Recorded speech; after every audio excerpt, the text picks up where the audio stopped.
Notion is a very like keyboard friendly, hands-on, developer-ish tool as compared to a lot of other SaaS tools. So there's definitely a level, and it's not like a requirement, which is why I think I was hesitant to kind of bring it up.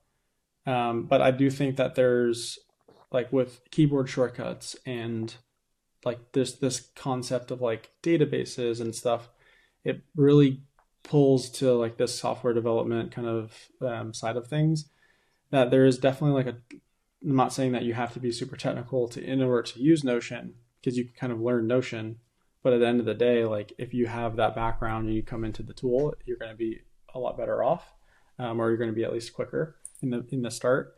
So I do think that from like a technical kind of factor, from a skill set factor, that is something that I've noticed a big difference with companies that are already struggling to use the computer as part of their process, and we're very paper on site, hands on, oriented. To go to a digital tool, let alone Notion, has been a factor as well in determining like what should that process be or look like, and that usually informs design decisions and stuff as well. Yeah, no, I think this is a totally valid point. It's almost like a technical waterline. Like you and I show up to this tool and it's pretty intuitive to us, but I have definitely seen in like sales departments or finance teams, maybe less so finance because they get pretty geeked out with Excel and that helps a lot. Um, Mm. but yeah, if the subset of users that we're expecting to interact with this tool over time are intimidated by it, are not familiar with just don't have a certain level of confidence, then yeah, you might question whether it'll get adoption. I mean, yeah, Mm. I think that's overcomable, but it kind of depends on how busy these people are, how open minded they're willing to be, and kind of what the executive mandate is or isn't. But yeah, it's definitely a factor.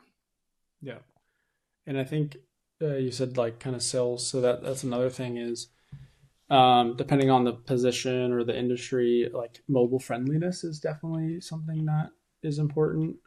If people are in the field doing like field work or salespeople essentially, if they're like visiting and doing a lot of stuff, quote unquote, in the field, you can design for mobile responsiveness. But at the end of the day, when you're looking at like a client profile and it's just a table of data, that makes it much harder to view from a mobile standpoint.